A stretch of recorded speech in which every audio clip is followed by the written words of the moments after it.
Amen. Isa pong mapagpalang gabi sa buhay po ng bawat isa. At tayo po ay muli pong pinagkalooban ng Panginoon ng pagkakataon na makapag-live segment at muling makapaglingkod po sa inyo mga kapatid. Ito po ang inyong pong mga lingkod, Pastor Jones, at kasama po natin muli ang aking pong may bahay, Sister Nina, at kami ay bumabati ng isang magandang gabi. Sister Nina. Yes, isa pong mapagpalang gabing muli mga kapatid sa ating lahat. At kami po ay nagagalak na muli tayo nagkasama-sama ngayon. Bagamat medyo na-late kami sapagkat napakarami po talaga namin ginawa ni Pastor ng buong maghapon. Dagdag pa yung pag-iintindi sa mga bata.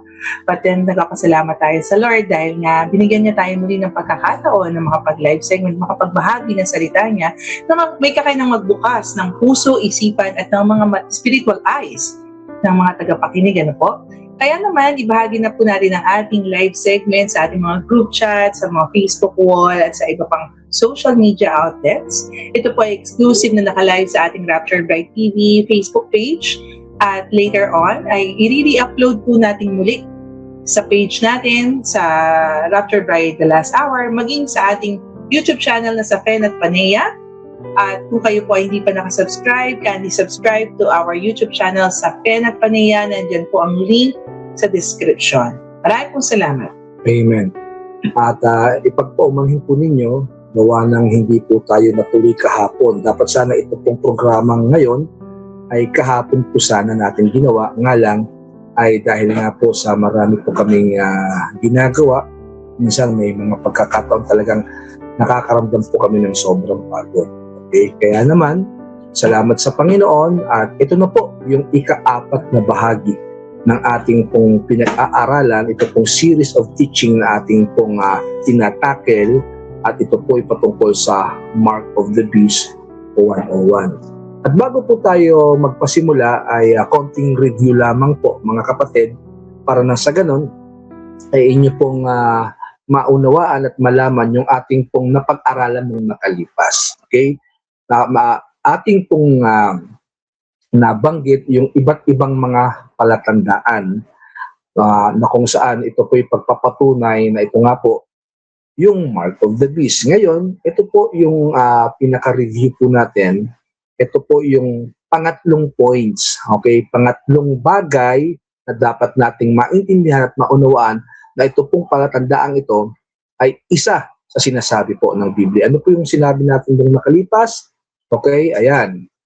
It has the mark, the name of the beast, and the number of his name. At yung dalawa po riyan ay atin na pong nagawang mapag-aralan nung nakalipas pong araw, yung mark at saka yung the name of the beast. At ngayon, dito na po tayo dadako doon sa pangatlong bahagi ng pangatlong palatandaan na ito na nga po yung Mark of the Beast. Ang nakalagay po dyan ay the number of his name. Okay? Isa po doon sa tatlong palatandaan kinakailangan naroon po yung numero ng halimaw at yun nga po yung 666. Okay? Ngayon, paano po natin malalaman na tumanggap ng 666 ang isang tao na nagpaturok o nagpalagay ng box sa kanyang pong braso? So dito, maiintindihan po ninyo, mga kapatid, sa isang mas malalim na kaunawaan concerning ano ba ang ibig sabihin nung 666. Okay? Pero bago po yun, mga kapatid, ay meron lamang po muna kaming gustong ipakita po na mga video. Una po, yung video, okay, na kung saan dito po natin makikita yung maling trato sa ating pong mga unvaccinated. Okay? So makikita po ninyo na yung lahat po ng tumanggap ng MOTV Vax, okay, at maging yung lahat po ng nagpo-promote nito, sila po ay galit sa ating mga unvax. Okay? At gumagawa nga po sila ng kaparaanan kung paano tayo mapipilitan, okay, paano po tayo i-corner para nang sa ganun tayo man daw po ay magpa-vax. So dito pa lang makikita po natin, okay, yung ang tawag to discrimination, okay? Yung discrimination, mga kapatid. And at the same time, ay hindi ko nga po maintindihan at maunawaan kung bakit gigil na gigil po sila sa atin pong mga unvaccinated people. Ito po, okay, panoorin po natin.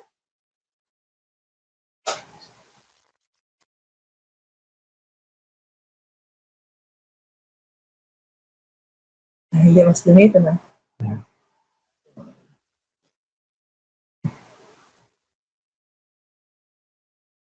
Unvaccinated. You are the problem. It is the unvaccinated who are the problem, period, end of story. The only people that you can blame, this isn't shaming, this is the truth. Maybe they should be shamed, are the unvaccinated. It's time to start blaming the unvaccinated folks, not the regular folks.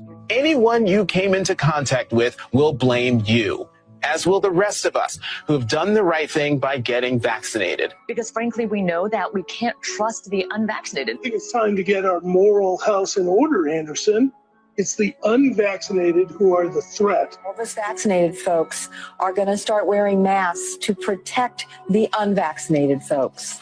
It's called a Christian value. You're basically punishing the vaccinated for the sins of the unvaccinated. People are not behaving honorably. The unvaccinated are basically saying, well, it's open season for me. I can do whatever I want as well. The unvaccinated are basically beating their breasts, running around the country saying, we don't care, we're living free, and so forth. We've been patient, but our patience is wearing thin. Unvaccinated, a group that includes children and people acting like children. And the rest of us are starting to get pissed off. The vaccinated feel the unvaccinated are making me upset or angry. This is not about freedom or personal choice. Well, my freedom is being kind of disturbed here. No, screw your freedom. The other day, Howard Stern weighed in with a much different approach. Take a look. When are we going to stop putting up with the idiots in this country and just say, it's mandatory to get vaccinated? Their freedom. But you're treading on our freedom and you're making other people sick, and really you're killing other people. The anti-vaxxers, they seem to have a thing for death and home remedies. The anti-maskers turned anti-vaxxers are not just putting their own lives at risk. If that was the issue, we could just say that we can watch them compete to win place or show in the Darwin Awards. We have to start doing things for the greater good of society and not for idiots who think that they can do their own research. And don't get me started on the lunatics who won't take any of the COVID vaccines. Life is too short to be an ass. Life is way too short to be ignorant of the promise of something that is helping people worldwide. Maybe you're doing it because you're disconnected or disorganized. Maybe you have some sympathetic psychological reasons. But maybe you're just being antisocial. Oh, you can't shame them. You can't call them stupid. You can't call them stupid. Yes, they are. Those who are not vaccinated will end up paying the price. The unvaccinated should be taxed. They should pay more for health care. We start looking at the choice to remain unvaccinated the same as we look at driving while intoxicated. We're going to see, and I've said, almost two types of them. You are the unvaccinated. You are the problem. It is the unvaccinated.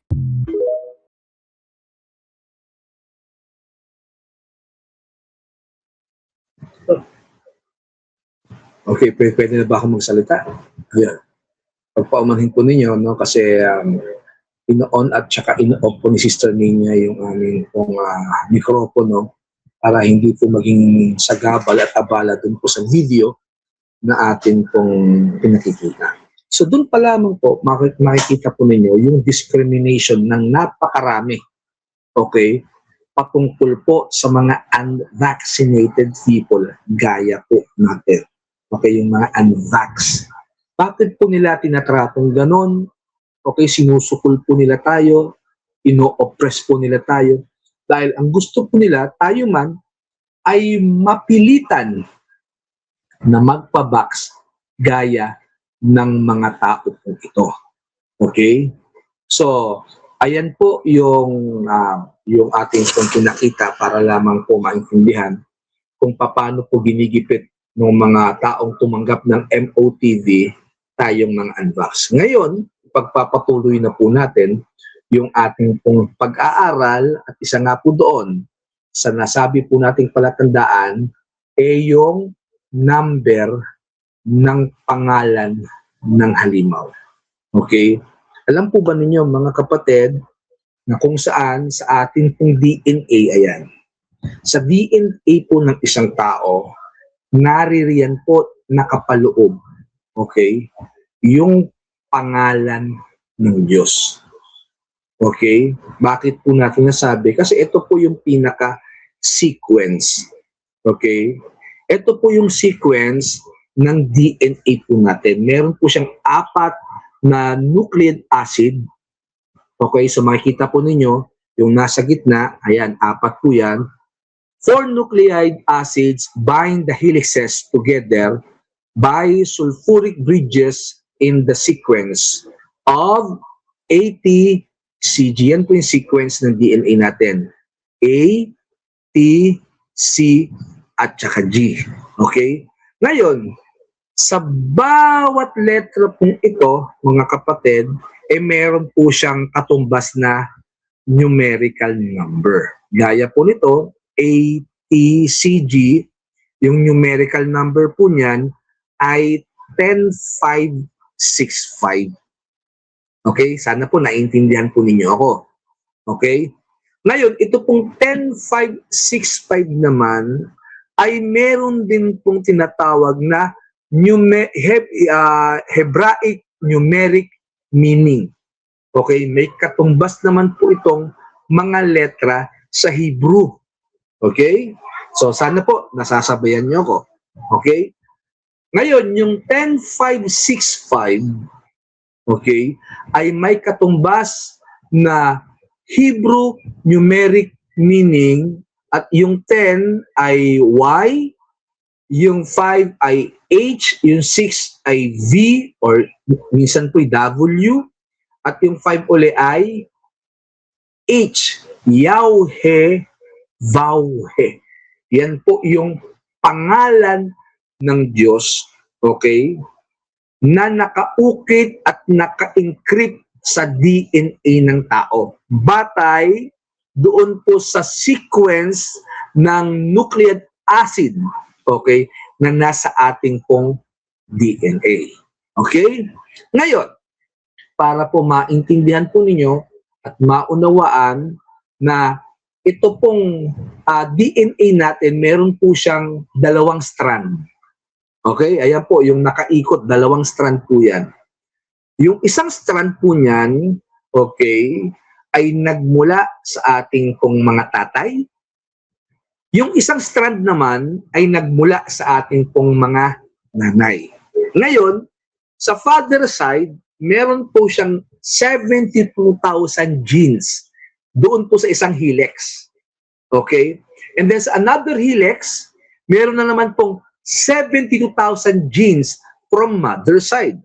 Ngayon, 72,000 plus 72,000 genes equals 144,000. Okay? Ngayon, hindi po ba kayo nagtataka? Meron din po ba kayong naaalala concerning dun sa salitang 144,000? Kasi, ayon po sa Revelation chapter 7 verse 4, ito po ang pagkakasabi. Pakibasa, Sister Nina. Ito po ang sabi. And I heard the number of those who were sealed, 144,000 of all tribes of the children of Israel were sealed. Ayan. Yung lahat daw po ng sinelyuhan at yung mga may selyo, sila po yung mga naligtas. 144,000. And I believe, hindi lamang yan tumutukoy sa 12 lahi ni Israel. Okay? Yan po'y tumutukoy sa mga tao na hindi na-alter yung kanilang mga DNA. Ibig sabihin sila po ay merong pure DNA that comes from God. Doon po naka-encrypt yung pangalang Yahweh, Vauhe. Okay? Ngayon, yung 666 po, mga kapatid, yung kanya pong original text ay hindi po talaga 666, kundi ganito po yung nakalagay sa Greek, yung original text na nakalagay sa Greek Greek ay ganito. Pakibasa, Sister Nina. The earliest Greek manuscripts describe the number of the beast as 600 and 60 and 6. If we multiply 600 times 60 times 6, we arrive at the number 216,000. This is the number of the beast. It is his genetic. Ayon. Okay? Yung 666 na yan, hindi po siya 666, kundi ang nakalagay doon, Chi, Psi, and Stigma. Yung Chi, yun po yung 600, yung Psi, 60, at saka yung Stigma, 6. Okay? Hindi po siya 666, kundi 600, 60, tapos 6.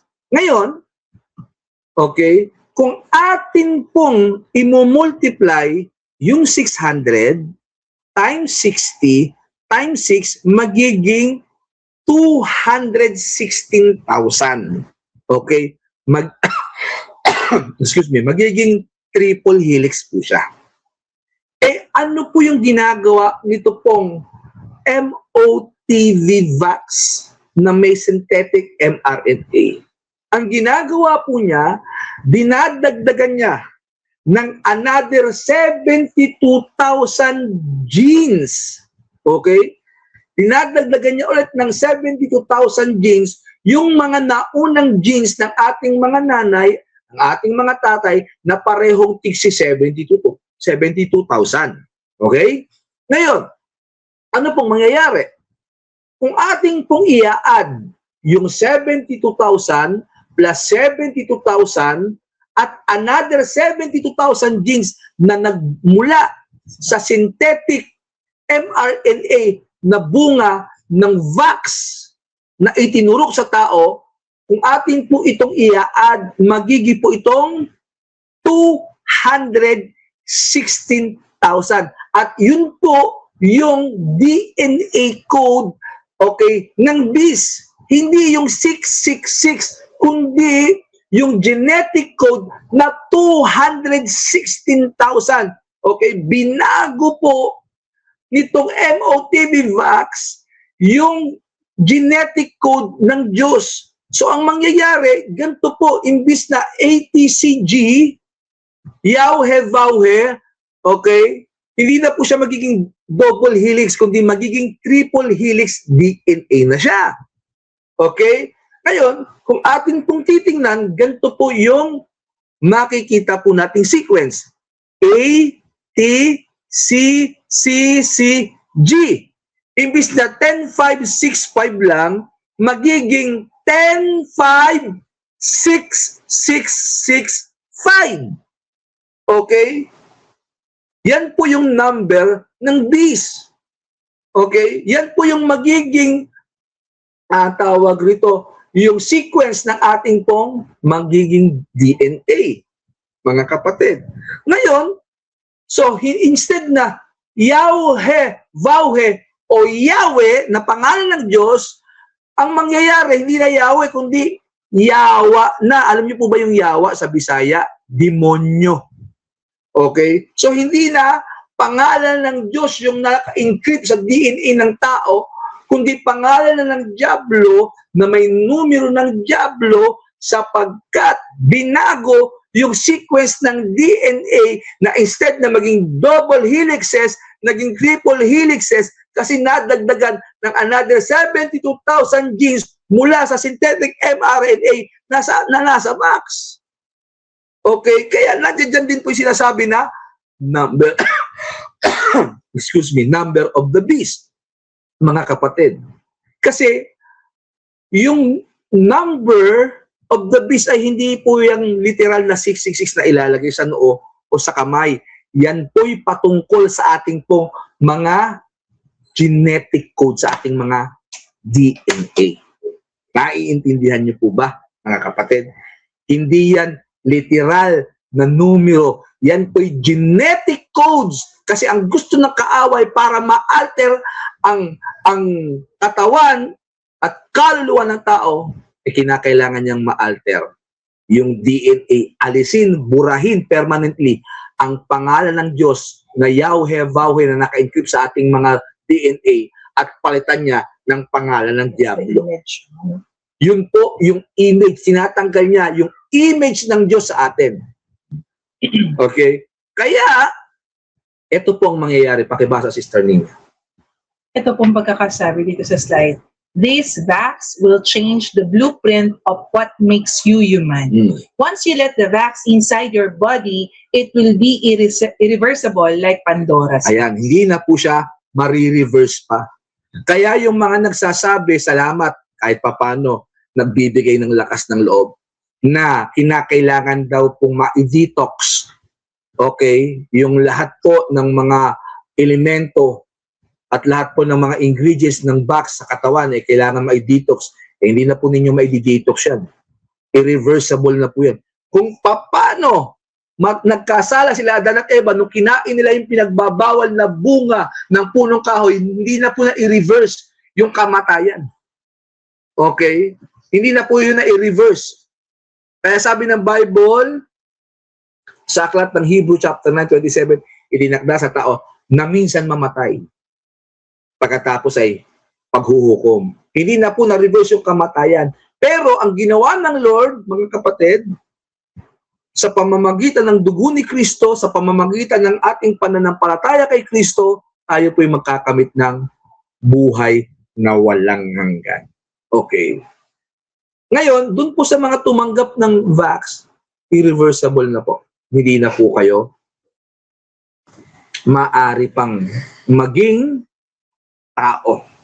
Pero may pag-asa pa rin kayo na malibang kayo po'y magsisi, kayo po ay maliligtas. Kasi sabi po ng Bible ganito, 1 Corinthians chapter 5 verse 5, pakinggan po ninyo.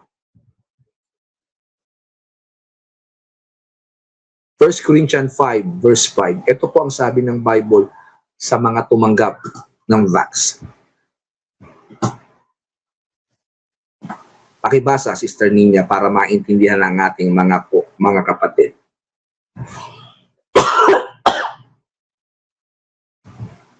Ito po ang sabi, ibigay ninyo kay Satanas ang taong iyan upang masira man ang kanyang katawan, maliligtas naman ang kanyang espiritu sa araw ng Panginoon. Kailan po yung araw ng Panginoon? Rapture yun eh. Okay. Masisira yung kanyang katawan kasi talaga pong tinanggap niya yung vax eh. Pero may pag-asa siya na maligtas, may pag-asang maligtas sa kanyang kaluluwa kung sakasakaling siya po yung magsisisi at hindi na po babalikan yung kanya pong maling desisyon. Pero sa kabila po ng mga paalala at babala na ito na nga yung mark of the beast tapos nagpa-vax ka uli, hindi ka na kayang patawarin. Bakit? Ito pong sabi ng aklat ng Santiago 4:16. I'm sorry, 17. James 4:17 at saka Hebrew chapter 10:26. Pakinggan po. Verse 7. 17. Sorry.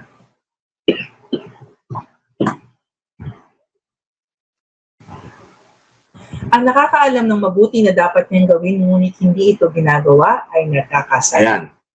Nalaman mo na dapat gumawa ka ng kabutihan. Hindi ka na dapat magpatuloy sa mali mong desisyon.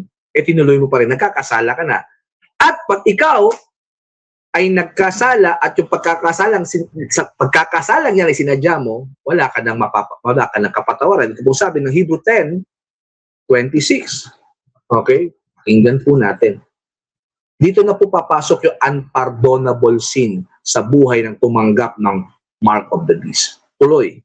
Matapos nating malaman at tanggapin ang katotohanan at sabyain pa rin natin magkasala, wala nang handog na may aalay pa para sa ikapagpapatawad ng ating mga kasalanan. Ayan. So ikaw, tinanggap mo yung vax. Instead na magsisi ka at huwag nang balikan yung maling desisyong ginawa mo noong una, ginawa mo pa rin uli. Ibig sabihin, sinasadya mo na kasi nalaman mo na yung totoo eh. Nalaman mo na yung vax, mark of the beast. Tapos nung magkaroon ng booster, nagkaroon na naman ng pagkakataon na magkaroon ng nagpaturo ka uli, abay, sinasadya mo na yan. Hindi ka na mapapatawad, kapatid. Kaya, habang may pagkakataon, habang may pag-asa at naririnig mo ang tinig na ito, binibigyan ka ng Diyos ng tsansa na magsisi at makapagbalik loob sa Panginoon. Now, meron po akong ipapakita pong video concerning po dito po sa tinatawag nating triple helix. Okay? Dahil nga binabago at nagkakaroon ng panibagong 72,000 genes sa lahat po ng tumanggap ng vax para po mabago ang kanilang mga DNA. Ito po, patotoo po ito. May mga documents, ito po ay may mga patent number para lamang po maintindihan ninyo na talagang nangyayari yan. Panoorin po ninyo mga kapatid. Moderna, right? And it said the application is like this application was a continuation from an application filed from January 4th, 2016. So these people already have these things in line. That's all Bill Gates, the false prophet, can say it's going to be another Yandemi. You understand? So we're going to look for the word helix now inside of this patent, right? For the Moderna, right? So, yo, the bumbo. So yeah, so hold on, dog. Okay. So the word helix, right? The first one come up, right? DNA, tRNA, wait, hold on. According to the present invention, the mRNA or primary constructs may be administered with, right? So comma, RNAs. So after the comma, you jump down to this part, RNAs that introduce triple helix formation. So so a triple helix, your DNA already have the two helix them, right? This is causing a triple helix formation, right? Say it one more time, right? RNAs that produce triple helix formation, right? The polynucleotides, primary constructs, and the mRNA can optionally include other agents, right? So then it go into a list, right? Go down into the list, right? RNAs that induce triple helix formation, right? So we know them have the triple helix in this, right? So watch it. Then we have luciferase, right? Luciferase in the patent, right? For the primer and probes, right? You understand? Luciferase, they in there. See it? This is the patent. I'm not making this up. This is not a conspiracy.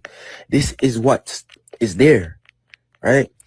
It said, my people are destroyed for lack of knowledge. You understand? They do not consider. Don't consider. Nobody wants to talk about this. Nobody wants to share this. Well, it's being shared right now, right?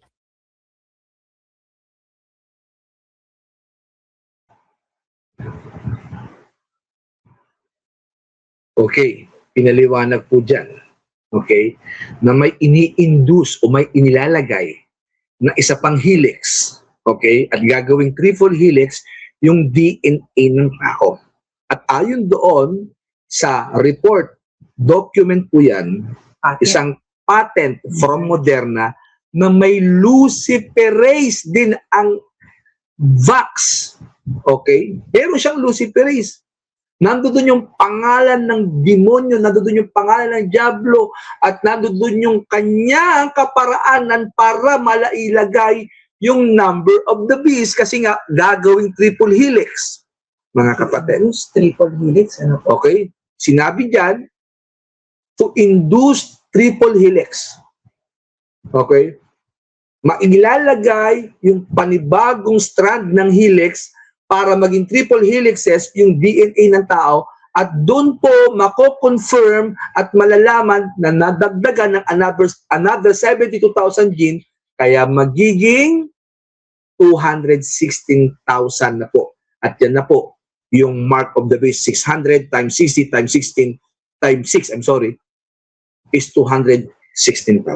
Ngayon, meron pong isa pong scientist, okay, biologist, okay, at siya po ay kinikilala sa field po ng science na nagsabi, okay, na pag nalagyan ka nga nitong vax na ito, you are permanently marked.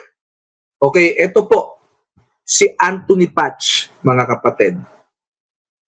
Ang sabi niya, ito po, pakita mo sister niya. Okay, ito po para makita nyo. Ano pong nakalagay dyan?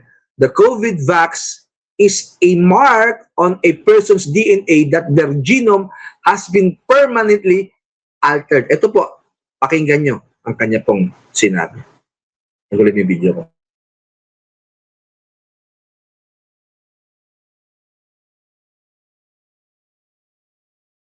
And welcome to another edition of Pulse. My name is Anthony Patch. Today is the 21st of January, 2025.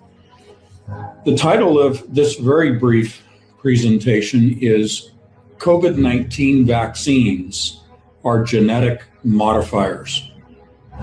I'd like to stress right from the beginning that when we say modifier, this is a permanent modification that takes place, because all of the vaccines for COVID-19 from the outset and continuing to the present with the variety of boosters that are administered, from the very first administration of the very first vaccine, we have determined that from the very first injection, a recipient of a vaccine for COVID-19 undergoes a permanent, and we stress permanent, genetic modification. This then is a mark.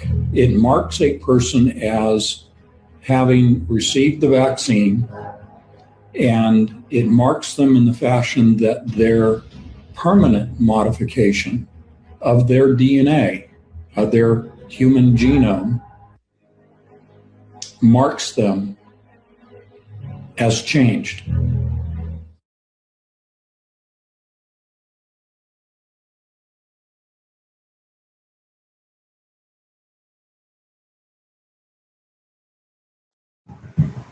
Okay. So, maliwanag po yan. Ayon sa kanya, ang target po talaga nito pong vax, simula daw po ito, nung ito po ay introduce, magpahanggang ngayon, ang kanya pong pinakalayunin ay walang iba. Baguhin ang DNA at magkaroon ng permanently marked sa DNA ng isang tao to the point na ito nga po ay hindi na po magiging reversible pa. Okay? So, makikita po natin doon sa ating pong pinakita, mga kapatid, na mga videos at saka yung pinaliwanag ko, nakita po natin na nandoon nga po yung mark, yung name ng beast at saka yung number ng beast. Ngayon, ito naman po yung isa sa mga dapat malaman ng marami. Ano ba? What are the contents of the COVID vaccine that led us to conclude it is the mark of the beast? Ano ho ba yung meron? Okay? Kasi maraming mga tao, okay, patusok lang ng patusok, paturok lang ng paturok, lang hindi man lang inalam. Ano ba meron dito? Okay? Kasi ang isip ng marami, kailangan kong maprotekta ng sarili ko. Ang tanong, naprotektahan ba talaga? Okay? Kasi kung talagang protektado po yung lahat ng tumanggap ng COVID vax, di ba? Kung, bakit po sila, bakit po sila takot na mahawa doon sa mga unvaccinated? Kung sakasakali. Di ba protektado ka na? Bakit natatakot? Okay? Kasi sinasabi nila na baka mahawa kami ng mga unvax. Di ba kung bakit ka nga kumuha ng vax dahil gusto mong maprotekta ng sarili mo para hindi ka na magkasakit? Sa katotohanan lang, yung lahat po ng may mga taong tumanggap ng COVID vax, sila yung madalas na nagkakasakit at namamatay. Di ba? So, nadaya na po sila ng kaaway, wala na po tayong magagawa doon. Ang tangi na lamang po nating magagawa doon sa mga natitira ng mga taong buhay pa. Okay? Doon sa mga tao na may pag-asa pa, maabot po natin sa pamamagitan ng mensahe ito. Okay. Ngayon, ano po ba yung mga naroroon? Sister Nina, pakibasa. This vax contains synthetic mRNA and utilizes CRISPR technology which can modify human DNA. Ayun.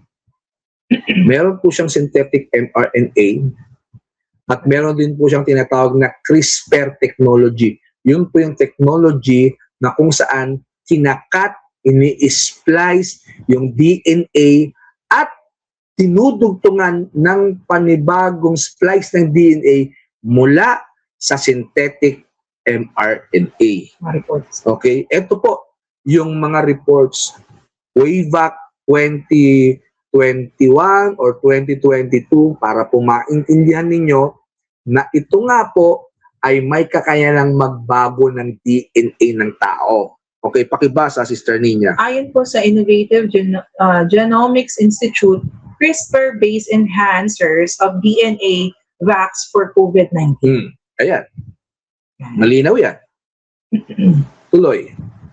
Ito pa po, CRISPR scientist biography explores ethics of rewriting the code of life.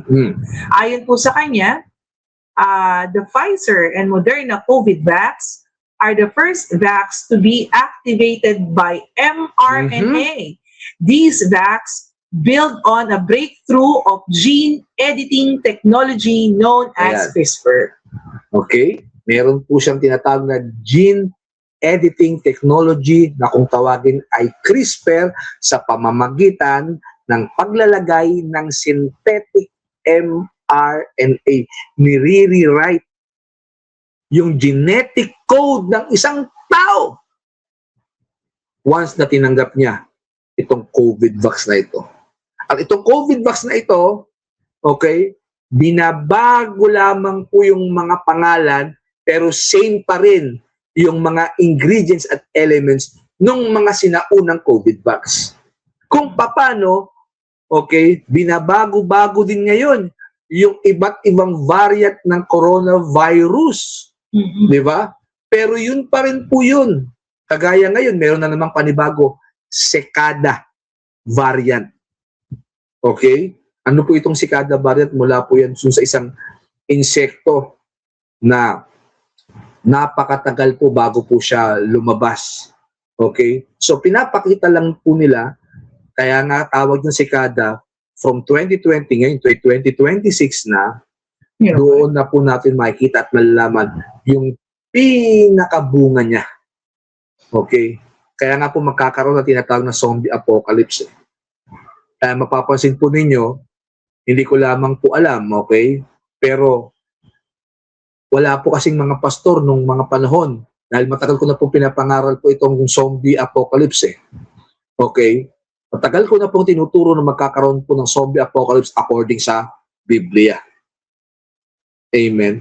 Hindi ko lang po alam kung yung ibang mga pastor nagtuturo nun. Siguro, nagtuturo na lang sila ngayon kasi nalaman po nila yung kapahayagan na yon mula sa ibinigay po ng Panginoon sa atin. Amen.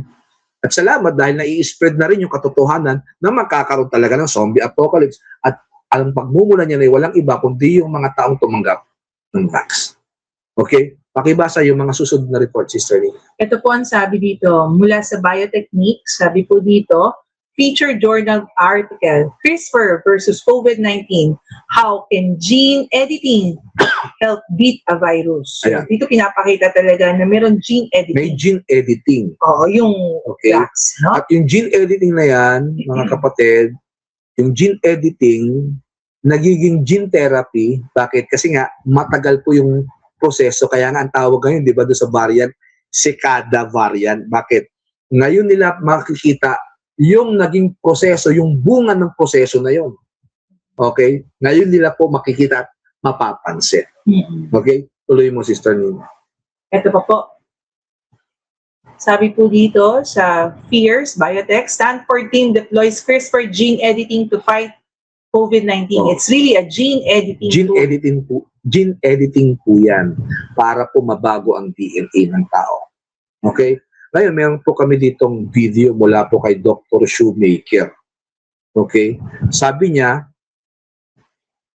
trillion or 40 billions na mga synthetic mRNA, okay, at maging graphene oxide ang tinatanggap ng isang taong nagpapaturo. Sa bawat turok niya, 40 billion na synthetic mRNA ang inilalagay niya sa kanyang katawan. Ito po, pakipanoorin niyo.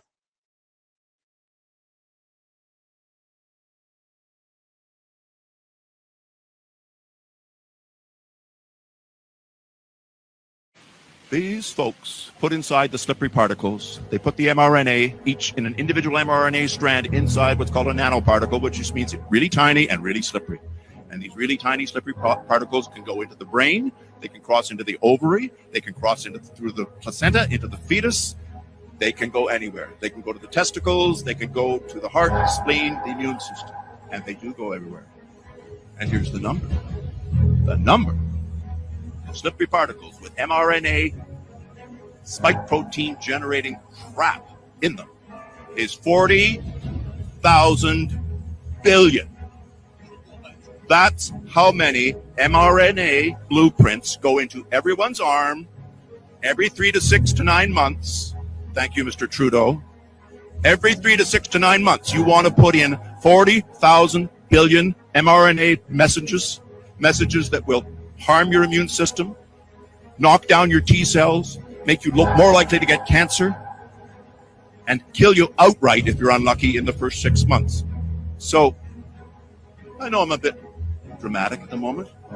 Why shouldn't I be? These are terribly dramatic numbers. They're unacceptable numbers, and it shows that someone at the top, somewhere in the beginning of this whole mess, had it in for society. Society, stop taking the shots. Judges, stop authorizing mandates in any fashion to continue. Politicians, for God's sake, wake up, be a human being. Protect your own granddaughters, protect your own mothers, protect yourself. Don't take these shots. They are immune damaging. We all know it. 40 trillion every shot. 40,000 billion. 40 times 10 to the 12th if you're good at your math, boys and girls. That's too many viral particles going into you. Please stop. Thank you. Okay. So makita po ninyo, 40,000 billion. Ba, ang dami nun. Ilang trilyon yun. Yung ilalagay mong synthetic mRNA sa katawan mo. Okay, tapos sasabihin nila, hindi pa ito yung mark of the beast, mayroon pa silang inaantay. Hindi po nila alam na sila po yung pinaglalaroan ng diablo. Sige, antay ka lang. Mamumuti ang mga mata nitong mga ito. Kakaantay na mayroon pang ibang mark of the beast na darating. Mamumuti ang mga mata. Okay? Doon sa ibang mga pastor at mga ngaron na ibang paliwanag at iba rin po yung kanila pong paniniwala, mahiya po kayo. Okay? Barating yung panahon, sisingilin kayo ng Diyos kasi hindi kayo naging mapagbantay. Okay? Sinasabi niyo biblical kayo, scriptural kayo, kaya kayo pumayag na abakunahan yung mga members nyo, pananagutan nyo ang bawat kaluluwa na ipinahamak nyo. Ikaw pastor, ikaw pastora. Okay?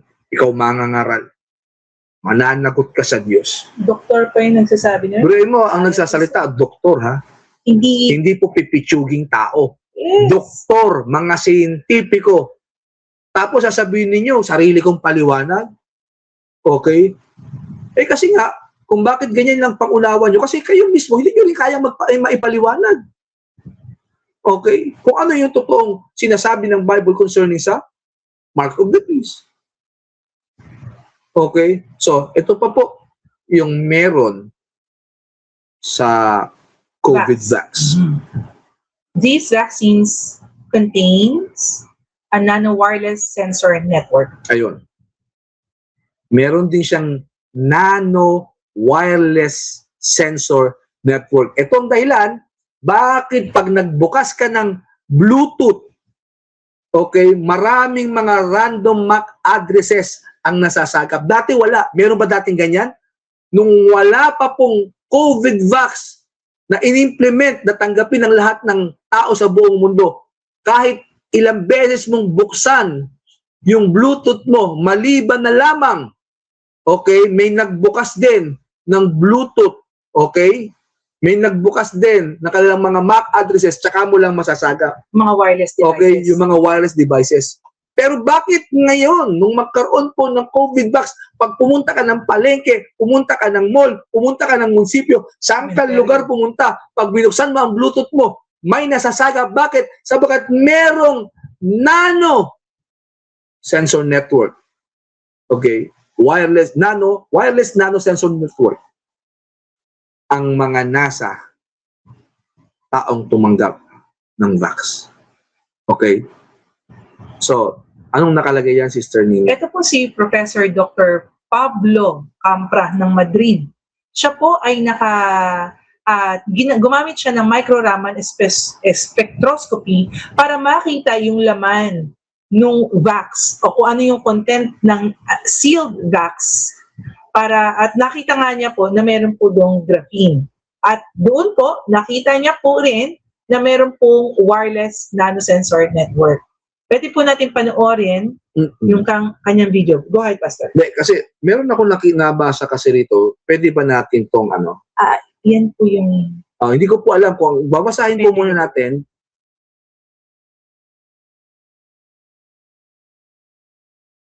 Gusto niyang ipaabot.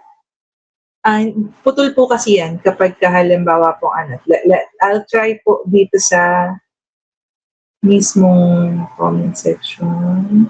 Okay. Saglit lang po So meron lamang po ako kasing gustong malaman dito at hindi ko alam kung ano ba yung gustong ipaabot ng ating kapatid. Okay? Kung nakikinig ka ngayon, I just want to know ano ba itong pinadadala mo na mensahe. Kasi ang nakalagay dyan, bawal ang bobo. So sino po ba yung bobong sinasabihan ninyo? Yung tumanggap ng vax? O ako ba nangangaral na huwag tanggapin ng vax? Gusto ko pong malaman kasi ang haba-haba ng pinadala ninyo. Pero hindi ko alam kung ano po yung ano. Ano nakalagay dyan, Sister Nina? Naniniwala nga po siya na yung vax ang market. Okay. Sige. Pasensya na po, ano? Pero huwag naman po tayo pero huwag nyo na po kayo magsalita ng salitang ano. Kasi masyadong mahaba, hindi ko kasi malaman kung ano yung nakalagay doon. Okay? Pero sana, huwag nyo na po sana sabihin yung word na bobo. Okay? Huwag na po natin sabihin yan kasi hindi po appropriate para sa ating mga Kristiyano na magsalita ng gano'n. Okay? So ngayon, naintindihan ko na po kasi masyadong mahaba, hindi ko makita sa screen. So tiningnan po ni Sister Nina dito po sa isang natin. Okay? So, yun po pala. Salamat at yan po pala ay ating pong kasamahan. Okay. Ngayon, ito po yung video ni Dr. Campra. Okay. Medyo mahaba-haba po ito, pero pagtyagaan niyo po mga kapatid, kasi siya rin mismo, itong si Dr. Campra din mismo, na isang doktor na unbeliever, scientist siya, na nagsasabing itong ang vax ang mark of the beast din. Pero yung mga unbeliever yan, sila mismo ang nagsasabi, batay sa kanilang mga pangunawa at sa mga nangyayari ngayon, na yan na nga yung mark of the beast. Tapos sasabihin nila pastor at nila pastor, hindi pa yan. Mag-aantay pa tayo yung microchip, yung Neuralink ni Elon Musk, yun. Sa tingin mo yung mga tao na nakakalam na magpapalagay? Of course, hindi. Magpapa-opera ng ulo. O magpapa-opera ng ulo. Diba? Of course, hindi. Ngayon, isa po yung malaki pandaraya kasi akala nila, ngayon pala magsisimula yung tatakan. At yun po yung nakakalungkot. Okay? Tuloy natin, Sister. Dr. Pablo Campra is a professor of chemical sciences at the University of Almira, but he's also affiliated with La Quinta Columna and has dedicated himself to performing an independent analysis of vaccine samples. And now he's released his findings in 3 parts. Earlier this month, he put his full graphene oxide findings on ResearchGate. And his findings were clear. Using a technique called micro-Raman spectroscopy, he found ample evidence of graphene oxide structures within random vaccine samples. But Dr. Campra's follow-up research could be even more important, if it can be. In another ResearchGate paper, Campra speculates that microstructures seen in the vaccines made of graphene oxide could be components in a wireless nanosensor network. It's all pretty remarkable, so we're happy to have Dr. Campra on with us now to get some of the details. Thank you so much for being here from Spain. And they hired me they asked me to to do this research and to detect the graphene particles in vials, because they have the theory that those vials contain some material that can be responsible for the magnetic effects, the magnetization of bodies, and also for the emission of Bluetooth codes, Bluetooth radio waves from vaccinated people. So they asked me to find the parent material for all the system that's supposed to be graphene oxide. And that was my role in the first level of the research. The other two levels is engineers, experts on this field that are doing it now. And they managed to compare some images from my research, and they claim that those are nanorouters and nanosensors. So was a chemical analysis ever done to verify graphene oxide? Yeah, what we did is a spectral investigation. Once you get the micro Raman picture, you get the photographs, and then you focus the laser beam on those bodies, and then you can be sure of the structure they have. So we detected the graphene structure in some of the nanoparticles that we were screening in the vials.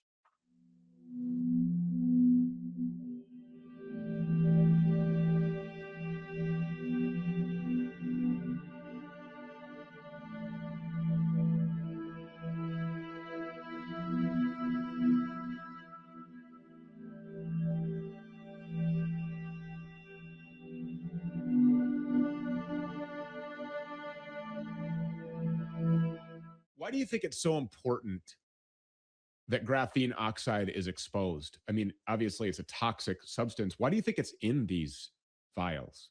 Well, first of all, it's not in the list of ingredients. That's important. And it's been cited in literature as the basis of this wireless nanosensor wireless networks. It's been cited for 10 years now. So now some experts here in Spain, they have located nanoparticles that might be part of this system. And graphene is the parent material of this system. So what we think, well, in my findings, I haven't seen the whole assembly of these systems. But this system can self-assembly once injected in the body. So we need to match this also with the Bluetooth signal from vaccinated people. So it's the whole research is the three levels. Did you My just say responsibility is only detecting the parent material. Did you just say a Bluetooth signal from vaccinated people? They're emitting a Bluetooth signal, is that right? We are sure from this research that this signal is real. Not in all vaccinated people, but in a high percentage of people. Why do you think it's different from some people than from others? In some people gets installed and other people don't. For instance, graphene is something that you can biodegrade with months of time. So like between 3 and 6 months, you can degrade it. But if you get another job, then you get the system again back. So we think some people are more prone to install the system than others. I just cannot get over what you're talking about. My brain just keeps going back to this. Human beings are emitting a discoverable Bluetooth transmission. I mean, that is not supposed to be happening, Dr. Campra, is it? Well, this is in literature. This system is been designed and implemented long ago. The new thing is that they are probably injecting it to people without their consent. So the system can be used to control your neuronal work, your mind, your emotions. It can control your physiology. It works. It's described in literature. But I'm not expert on this, but I think the expert on this should take a look at our pictures in blood, and try to unveil the system that we think, well, it resembles what was called in the Revelation book, the mark of the beast. It can do the same things. You can buy, sell things. It can control and monitor your mind, your thoughts. So I think something worthy to be taken serious. Yeah, this is the feature of the mark of the beast. Is that it has to be mandatory, and anyone excluded from it will be excluded from society. So the technology exists, is described in literature, and we just need it to be mandatory. And then we have to think about which time of the history we're living on. You're a good Christian, I know, and Catholic.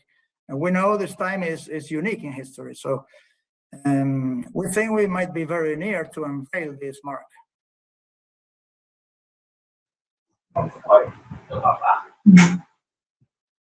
Okay. So, mapakinggan po ninyo na yung COVID vax, okay, may kakayanan na mag-emit po ng signal kung bakit sila po nadidetect ng Bluetooth. At ito daw po ay pwede rin magamit for buying and selling. At ayon sa kanya, Catholic po yun ha, Catholic na doktor. Ayon sa kanya, ito na nga daw po, yung sinasabi ng Revelation na mark of the beast. At sooner or later, malalaman natin yung full capacity, yung full feature nitong mark na ito sa mga tao. Ngayon, meron po kasi ako napakinggan, sabi po ng isang pastora, na hindi tayo tawag rito, hindi tayo lilituhin ng Diyos. Hindi tayo pahihirapan ng Diyos para maunawaan yung mark.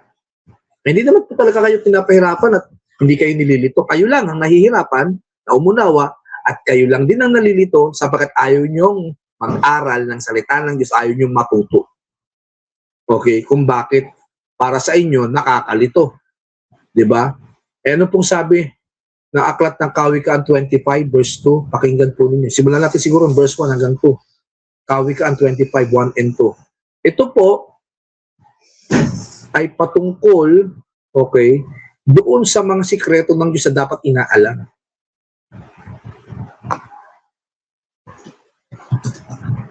Mga Kawikaan, chapter 25, 1 and 2. Pakinggan po ninyo. Ito po ang sabi. Narito pa ang mga kawikaan ni Solomon, inipon at kinopya ng mga tauhan ni Hezekias na hari ng Huda. Kaluwalhatian ng Diyos na balutin ng hiwaga ang lahat ng bagay at karangalan naman ng hari na ito'y saliksik. Ayun. It is the glory of God to tawag rito, to conceal. It is God's glory to conceal everything in mystery. At tayo naman, bilang mga hari, tayo po yung dapat sumaliksik nun. Si pastora tinatamad. Kasi sabi niya, hindi tayo papahirapan ng Lord. Ito po yung mga pastor na tamad, ayaw nahihirapan, ayaw magsaliksik. Gusto pag sinabi mark of the beast lang, yun lang, plain lang talaga. Okay? Yan yung nakakalungkot sa mga pastor at mga ngaral ngayon. Okay?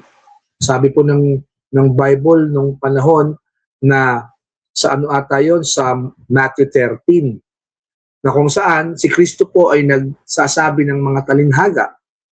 Amen? At nagtanong yung mga alagad, Lord, bakit ka nagsasalita ng mga talinhaga? Sa kanila, talinhaga. Para makinig sila ng makinig, hindi sila makakapakinggan. Okay, tumingin ang sinisip, tumingin sila ng tumingin, wala sila makikita. Pero sa inyo, yung hiwaga, binigay sa inyo. Para alamin. Okay? Sa inyo binigay. Eh ngayon, dahil nga po tinatamad yung ibang mga pastor at yung ibang mga pastora, ayaw na nilang magsaliksik. At sasabihin nila na pag gumawa tayo ng ganitong uri na pananaliksik, hindi na raw yun sa Diyos. Dapat Bible lang daw talaga. Okay? Ngayon, hinahanap ako naman ng explanation. Hindi rin nila ma-explain kahit sa Bible. Ayun yung nakakalungkot. Okay?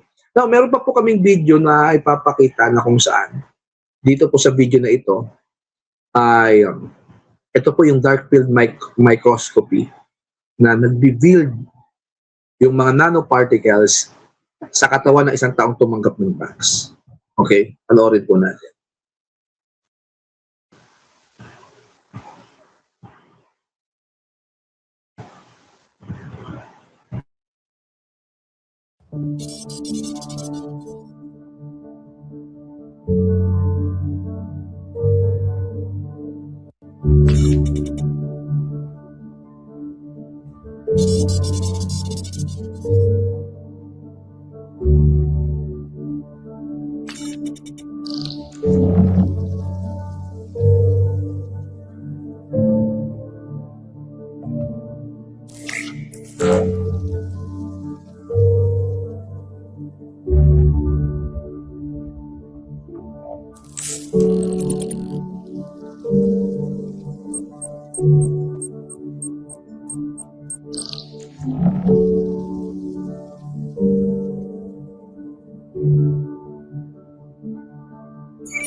Okay. So nakita po natin na nagbi-build. Ito po yung hinaantay ng marami ng microchip. Kasi ang tawag nga po dito sa vax is biochip. Okay? Biochip ang tawag po dyan sa COVID vax. Ngayon, okay, nagbi-build po siya ng mga microchips sa loob ng katawan ng tao. Kaya nga nung sabi ni Yuval Harari, ang mga tao ay isa ng hackable animal. Pwede na silang ma-hack, mga kapatid. Now, meron po sinasabi si Sister Faith na ganito. Pakibasa nga, Sister New. For me, since nakahalo na po sa dugo yung graphene oxide at nanoparticles, pag nagpabawas po ng dugo, may lalabas po at may iwan naman po. Ayun. Tama naman. May lalabas, pero meron pa rin maiiwan. Maliban lang kung paubos mo yung dugo mo, lahat yung lalabas. Diba? Pero hindi man pwedeng mangyari kasi mamamatay ka nun. Tama? So, meron pong wisdom doon sa sinasabi ni Sister Faith. Okay? Kaya nga hindi pwedeng mag-donate yung mga taong vax. Bakit? Kasi contaminated na yung dugo eh.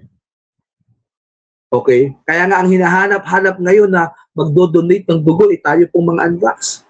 Wala kayo pong mababalitaan. Okay? Maging yung mga doktor, tanungin ninyo. Tatanungin ka muna nila kung ikaw ba ay vax o hindi. Bago ka nila payagang mag-donate ng dugo. Bakit ganun? Bakit? Diba? Kasi contaminated na nga yung dugo. Hindi na sila pwede na makapag-donate pa kasi hindi na pure yung blood na yun. Hindi na po sila pure-blooded human. May nangyari sa kanila. Okay? Ngayon, ito po yung sinasabi po namin ng Bluetooth signal. Pakibasa, Sister Nina. Sabi po dito, doctors and scientists have reported and researched the fact that individuals who have been inoculated with C19 jab, regardless of the brand, emit Bluetooth signals and random MAC addresses. Ayan. Maliwanag yan. May sinasabi po ng ating kapatid, Brother Marlon. Ito pong sabi niya. Sabi niya po, Pastor, para malinawan sila yung mark in the forehead, ay PRC test at swab test and all. Darating tayo doon. Darating po tayo doon. Huwag po kayong magmadali. Okay?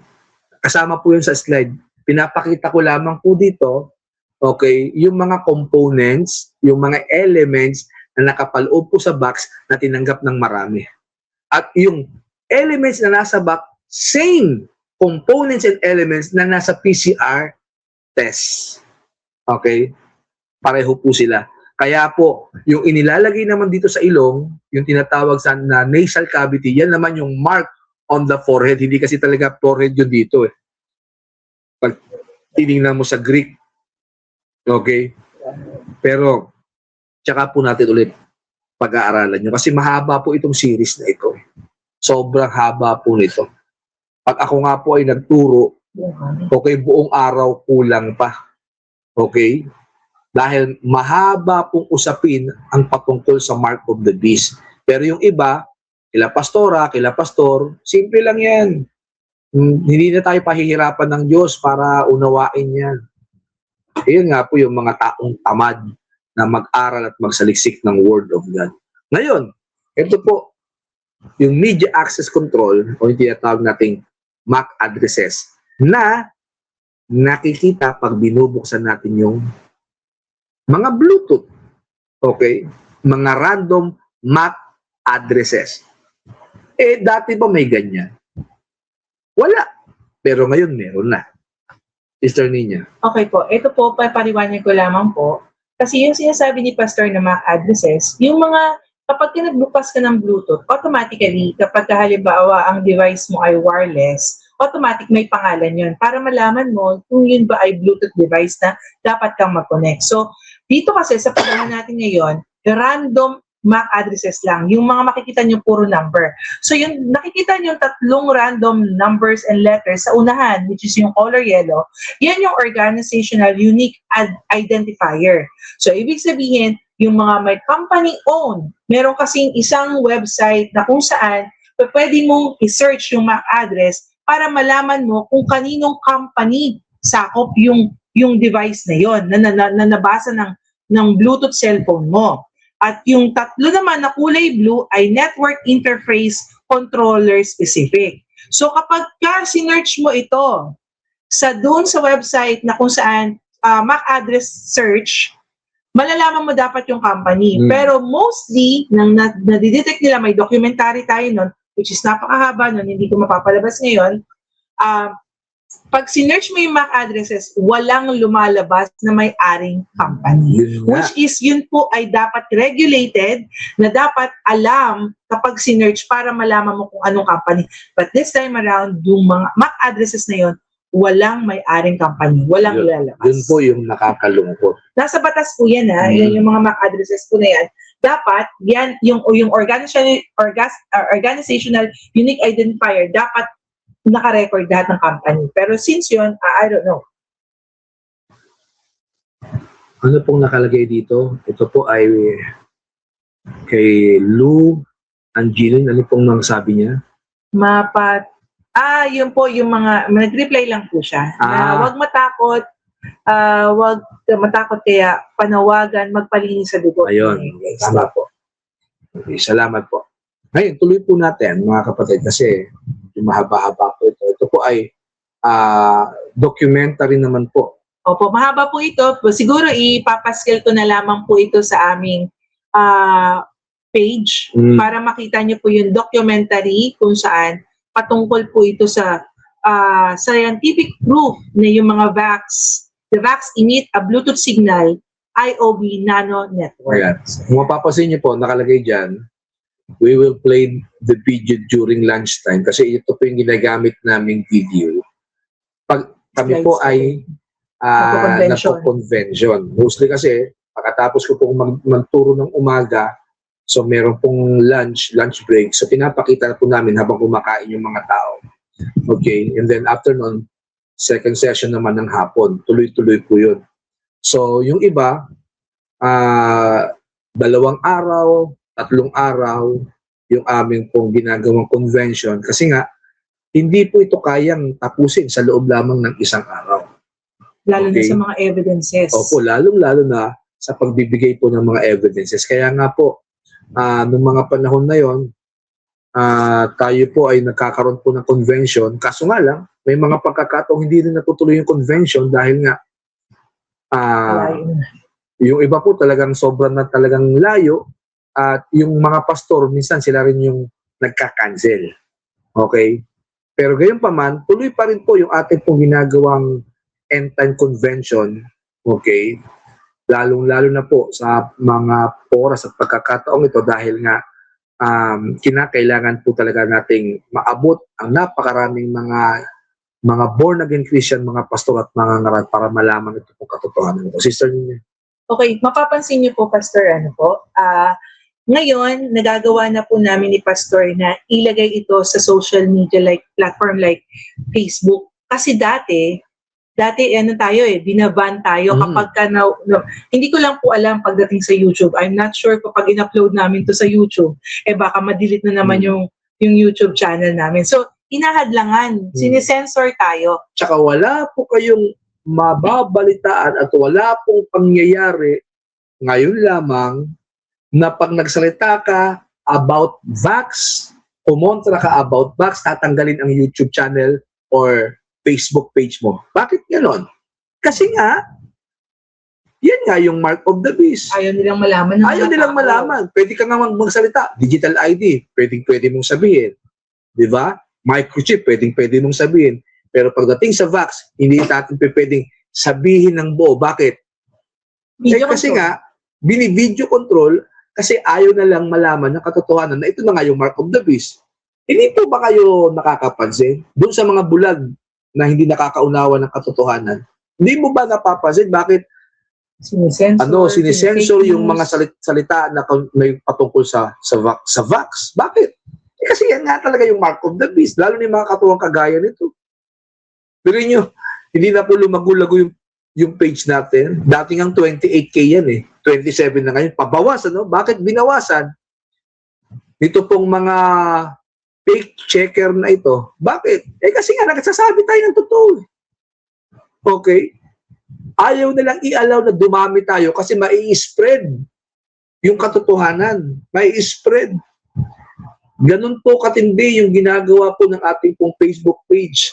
Kasi maraming tao po ang nababago at yun ang gustong hadlangin ng kaaway kung bakit nga po kami nagkakaroon ng convention. Kasi nga, inahadlangan na po ng Diablo na dumami yung mga followers ng ating Facebook page kasi marami pong mabubuksan ng mga mata. Kung maalala mo, Pastor, meron pang mga nirentahan na mga home base, na yung mga fact checker dito na Pilipino na nag-testimony rin. Na pagkatungkol sa V, kailangan itatag agad na fake news. Baka meron pong mga ano po rito na mga fake checkers nanonood. Okay? Baka pwede kayo magpatotoo. At ipatotoo nyo na talagang sinensor ang Rapture Bride TV dahil ayaw nilang malaman ng katotohanan. Okay? At inilagay po kami sa pinakamababang algorithm. Bakit? Kasi takot na ang kaaway. Okay? Kontrolado nila, dapat ganito ka lang. Ganito. Kaya mapapansin nyo, bakit yung iba umaabot ng milyon yung mga followers? Okay, hundreds of thousands. Kasi ang nagbibigay po ng pahintulot nun is yung mga fake checkers na ito. Parang, okay, hindi naman yan involved dun sa ating, yung tawag rito, hindi naman involved yung vax dyan. So, ayan mo lang. Okay? Si Plakda, o yan mo Plakda yan kasi para sa kanya, blessing yung vax. O, sige, tuloy mo lang. Kaya mapapansin nyo bakit yung iba pinagpapatuloy. Kasi ang paniniwala nila, hindi ito yung mark of the beast. Yung mga naniniwalang microchip, nagpapatuloy ng mangarap. Kasi hindi naman talaga yan ang katotohanan. Okay? So, kaya po ganito na lamang po tayo kasidhi, mga kapatid, na sabihin ang katotohanan is because marami pong mga tao ang bulag at maraming mga tao ang mapapahamak sa apoy ng impyerno pag hindi po tayo nagsalita. Nagkaroon na nga lang po talaga ako ng sakit At minsan, kung bakit nga po minsan tumitigil tayo dito, kasi nga, stress yung dala-dala. Okay? Dahil hindi naman lahat ng tao natutuwa doon sa mensahe natin, hindi lahat ng tao approve. At yung mga disapprove, tatawag yun, makikipagdebate. Minsan nakaka-stress kasi, syempre, ang dami-dami ko pong ginagawa, ang dami-dami namin ginagawa mag-asawa. Okay? Kaya sabi ko, tigil lang muna siguro natin itong pagla-live segment kasi nakaka-stress talaga. Okay? Makakahanap ka ng kaaway kahit ayaw mo namang magkaroon ng kaaway. Gusto mo lang silang maliwanagan. Gusto mo lang silang maliwanagan. Yung iba, galit na galit. Kung pwede nga lang lumabas yung kamay para pagsasampalin ako sa cellphone, gagawin nila. Okay? Dagdag bang wala naman bayad to, hindi po kami kumikita dito sa Facebook. Wala po, wala pa yung Facebook namin. Inangkin pa yung Facebook namin, taga-Mexico. Biruin yung ginagawa ng kaaway, Kami yung creator ng Facebook page, may umangkin na iba. At ang ginawa ng Facebook, mas pinaburan yung umangkin kaysa sa amin. Kaya nga kontrolado kami dito sa aming Minsan, bigla na lang may shadow ban na wala kami ginagawa man. Amen? So, ito po, itutuloy po namin. Extend lang tayo ng konti. Mag-extend lang po kami ng konti. Para bago tayo dumating sa next point. Ito po, patotoo po ito ng isang embalsamador. First time in history, sa kanyang ginawa, pag-embalsamo, merong mga fibrous clot. Strange fibrous clot. Doon sa mga bangkay ng mga taong tumanggap ng vax. Ayan. Ayan Ito po. po yung, pasintabi po pala sa mga O, pasintabi po sa mga kumakain. Opo, Pasintabi po dun po sa mga ngayon palang naghahapunan. Okay? Kasi medyo ano po ito, sensitive. So ito daw po yung normal thoughts ayon dun po sa kay hold on. Ayon po kay embalmer Richard Hirschman, na the number of people dying with strange fibrous clot is increasing. Ito daw po yung normal clot, pero usually, ito po ang nakikita nila. Ayan. Yan yung nakukuha nila at nagbabara ang kanilang mga machineries kapag kinukuha nila yung dugo from dun sa mga bangkay ng mga namamatay. Yan ay, according sa interview, yan ay nangyari nung nagsimulang ma-launch yung COVID vax. Ayan po yung mga itsura ng strange fibrous clot. Yan po ay hindi ugat ha. Yan po yung bumabara doon sa ugat. Yan, nakikita niyo po yung mga puti-puti na yan. Yan po yung mga nakarang. We also have a video. I will show you later yung video po niyan. At yan yung mga nakukuha po nila. Yan po yung mga nakukuha nila Sa ating sa mga bangkay. Ayan, nababara dun sa machinery nila. Ganyan po yung nangyayari. Yeah. Ayan. So, meron po akong video po dito, Pastor, na kung saan, hold on. Pakita lang po natin yung saglit na video na yon. So dito po makikita po natin, wala pong ganyang pangyayari noon. Nung hindi pa po nagkakaroon ng COVID vax, wala namang ganyan. Yung mga bangkay, maayos po nilang naiimbalsamo. Pero ngayon, hindi na. Okay?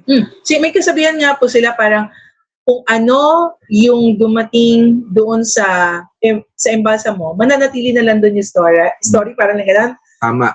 So, parang sinasabi nila na dead man's tells no tale. Okay, hindi na po sila makakapagpatotoo.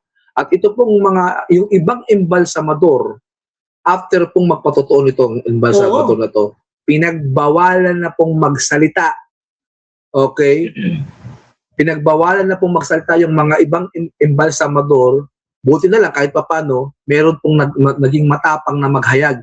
After niyang maghayag, pinagbawalan ang lahat po ng mga nag-e-embalsamo concerning sa mga nakikita po nilang blood clot, mga kapatid.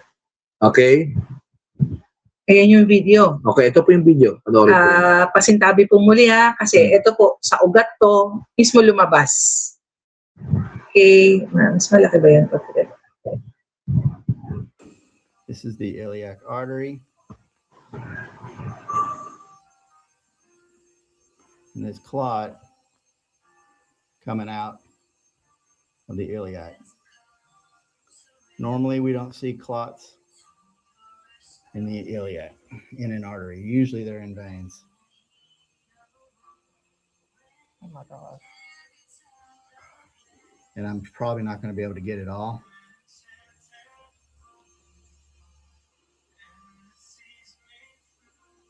This is not normal.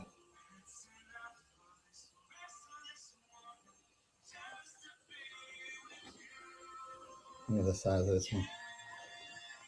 The big one came out of the vein. The small one came out of the iliac artery itself.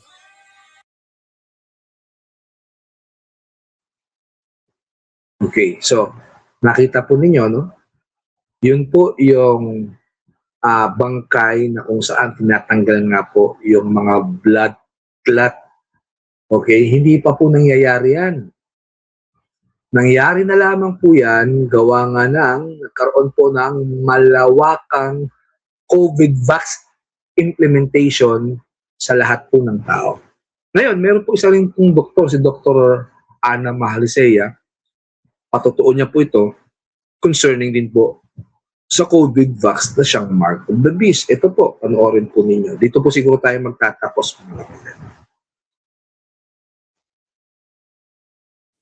Yes, so you've seen the recent amazing footage of Dr. David Nixon from Australia that clearly shows there's a self-assembly mechanism, as well as that the technologies being assembled and reassembled. It can be disassembled. So I think that what we are looking at is that we have the overarching idea that the elitists want to create artificial inorganic beings, consumers without consciousness, and destroy the soul and the spirit of humanity, and that they have the technological means to do so and actually create inorganic life. That would mean artificial intelligence life.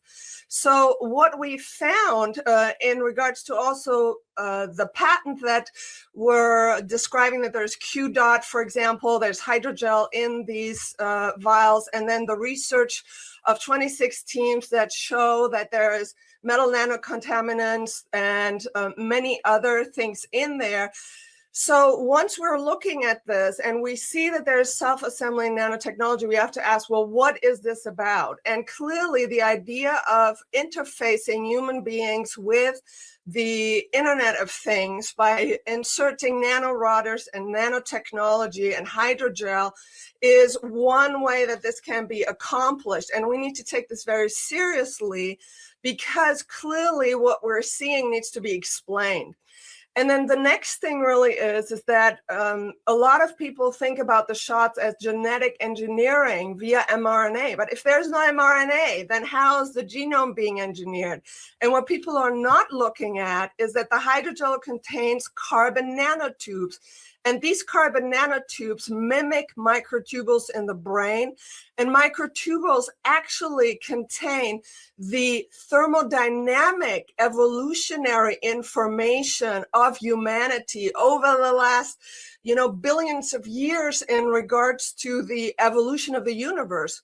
So if you are meddling with this construct in the brain, which we know that the lipid nanoparticles from which these carbon nanotubes are coming out of are actually affecting the brain, we know that we're engineering people and they are meeting the goal of turning humanity into these unconscious technological inorganic life forms.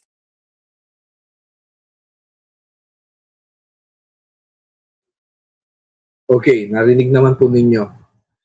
Ang dahilan kung bakit nilalagyan po nila ng vax ang maraming mga tao para alisin ang kaluluwa ng mga taong ito at maging unconscious para madali po nilang makakontrol gamit po yung mga nanotube, yung mga routers, yung mga yung wireless nanosensor network kasi sinasabi kanina ni Dr. Campra.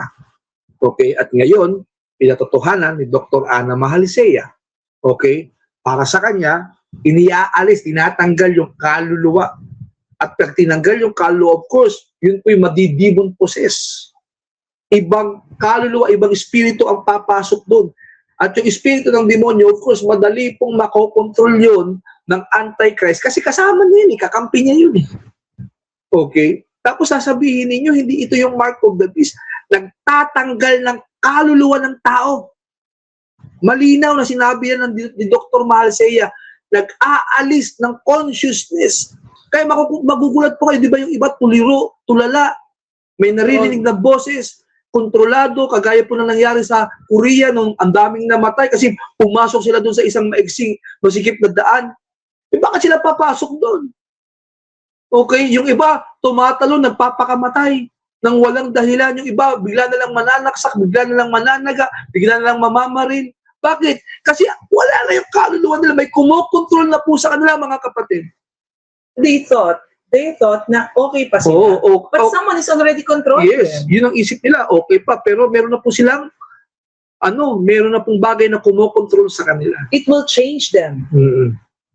Yun po ang dahilan. At sooner or later, yung pag-control ng marami ay darating po sa point na magiging zombie apocalypse na nga po ang magaganap at mangyayari sa mga susunod na pagkakataon. Okay? Now, mga kapatid, ngayon po ay ating po munang puputulin. Ayan yung susunod natin. Ito pong ating pong live segment at itutuloy po natin ito next week. Bakit po next week? Kasi po, meron po kaming mga gawain simula bukas hanggang linggo, sunod-sunod po yun, mga kapatid. Kaya po, hindi ko po magagawang maipangako na makapag-live segment at maipagpatuloy po ito. Pero next week, loobin ng Lord, next maaring Monday, next week, ay ating pong itutuloy ito pong pang-5 bahagi ng Mark of the Beast 101. At yung mga susunod nga po nating magiging pag-aaral ay yung ito pong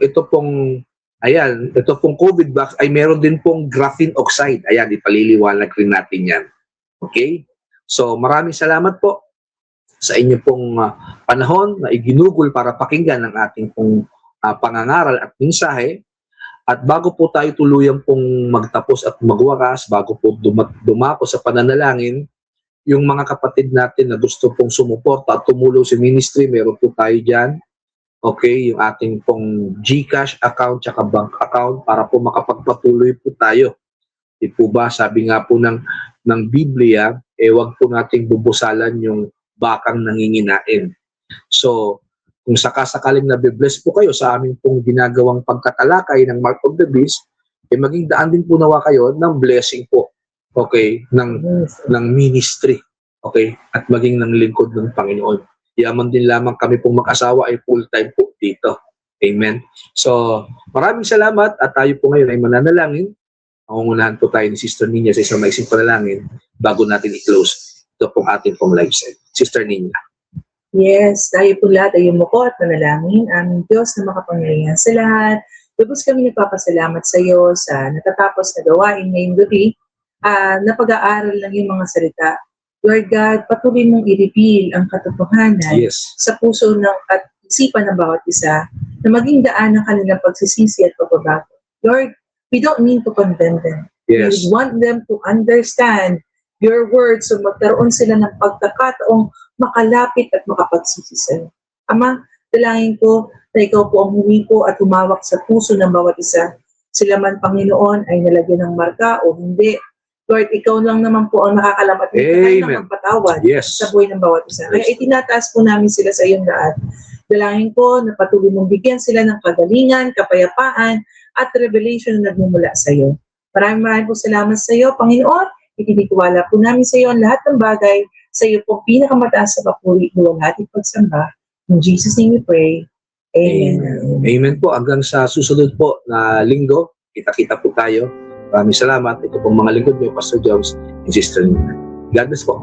Bye po. Bye-bye.